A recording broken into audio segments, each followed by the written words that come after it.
ये आकाशवाणी जयपुर अजमेर है। अब आप सुनेंगे विधानसभा में आज की कार्यवाही की समीक्षा। इसका आलेख तैयार किया है वरिष्ठ पत्रकार जोराराम ने और वाचन स्वर है शीला चावला का। राज्य विधानसभा में आज प्रश्नकाल में विधायकों ने 22 प्रश्न रखे, जिनमें 2-3 विधायकों के प्रश्नकाल में मौजूद नहीं होने के कारण उनके प्रश्नों के अलावा बाकी सभी प्रश्नों पर चर्चा हुई। इसके बाद शून्यकाल में स्थगन प्रस्ताव के तहत विधायक धर्मनारायण जोशी, चंद्रकांता मेघवाल और शंकर सिंह रावत ने अपने क्षेत्र और जनहित के मुद्दे उठाए और उनके निराकरण की मांग राज्य सरकार से की। इसी तरह नियम 295 के तहत भी कई सदस्यों ने अपने क्षेत्रों और जनहित के मुद्दे उठाने चाहे, जिन्हें विधानसभा अध्यक्ष डॉ सीपी जोशी ने पढ़ा हुआ मान लिया।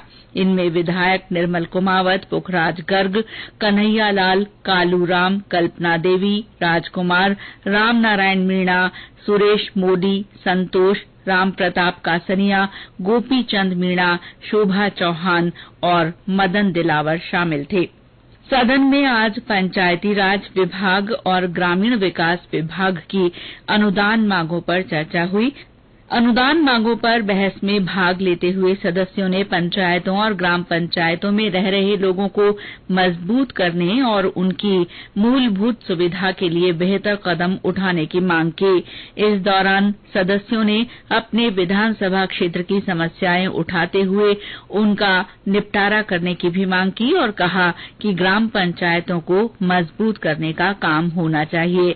बहस में विधायक अमीन खां, अमृतलाल मीणा, रूपाराम, सुरेश सिंह रावत, नारायण बेनीवाल, कृष्णा पूनिया, फूल सिंह मीणा, जगदीश चंद्र, प्रताप लाल भील, संयम लोढ़ा तथा कई अन्य विधायकों ने भाग लिया। उपनेता प्रतिपक्ष राजेंद्र राठौड़ ने अपनी मांगों को लेकर प्रदर्शन कर रहे राशन डीलरों का मुद्दा भी सदन में उठाया। इस पर खाद्य और नागरिक आपूर्ति मंत्री प्रताप सिंह खाचरियावास ने आश्वस्त किया कि वे मुख्यमंत्री से बात करेंगे। उन्होंने कहा कि राशन डीलरों की मांग वाजिब है और उन्हें कम पैसा मिल रहा है, उनके लिए कोई रास्ता निकाला जाएगा।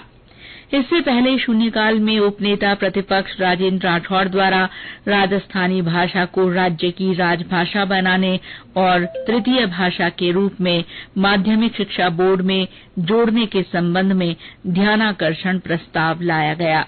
शिक्षा मंत्री डॉ बीडी कल्ला ने इसका जवाब दिया।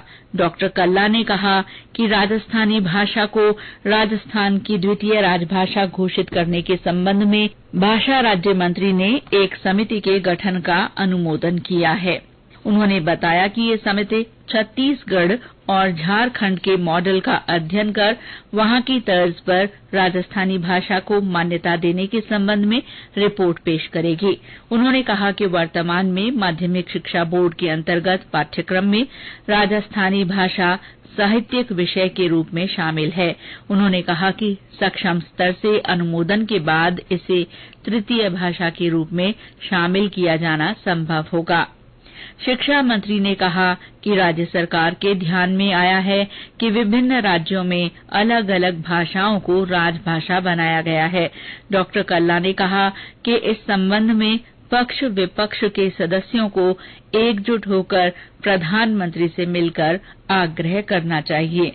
शून्यकाल में विधायक कालीचरण सराफ द्वारा जयपुर के मालवीय नगर इलाके से निकलने वाले खुले नाले में कचरा और अपशिष्ट पदार्थ डाले जाने के कारण हो रही परेशानी के संबंध में ध्यानाकर्षण प्रस्ताव लाया गया, जिसका नगरीय विकास और आवासन मंत्री शांति धारीवाल ने जवाब दिया। नगरीय विकास मंत्री ने बताया कि स्मार्ट सिटी लिमिटेड द्वारा इस नाले को 100 मीटर लंबाई तक कवर कर कियोस्क और दुकानें बनाई जा चुकी हैं।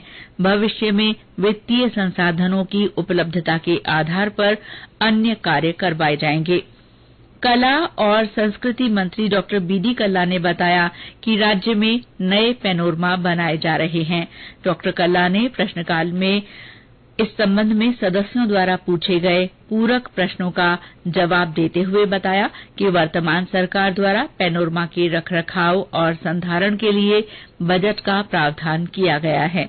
उन्होंने बताया कि गोविंदगिरी पैनोरमा का पिछले साल 22 नवंबर को शिलान्यास किया गया और पिछली 6 फरवरी को इसके कार्य आदेश जारी हुए हैं। इसी तरह राणा हम्मीर पैनोरमा के निर्माण के लिए पिछली 8 फरवरी को वित्तीय मंजूरी जारी की गई थी। भगवान देवनारायण पैनोरमा जोधपुरिया के निर्माण का कार्य इस साल 27 जनवरी को शुरू हो गया है। वीर दुर्गादास पैनोरमा के निर्माण के लिए कार्य आदेश जारी हो चुके हैं और पिछली 8 फरवरी को इसकी वित्तीय स्वीकृति जारी कर दी गई है। उन्होंने सदन में आश्वस्त किया कि सभी पैनोरमा के निर्माण के कार्य प्रगति पर हैं।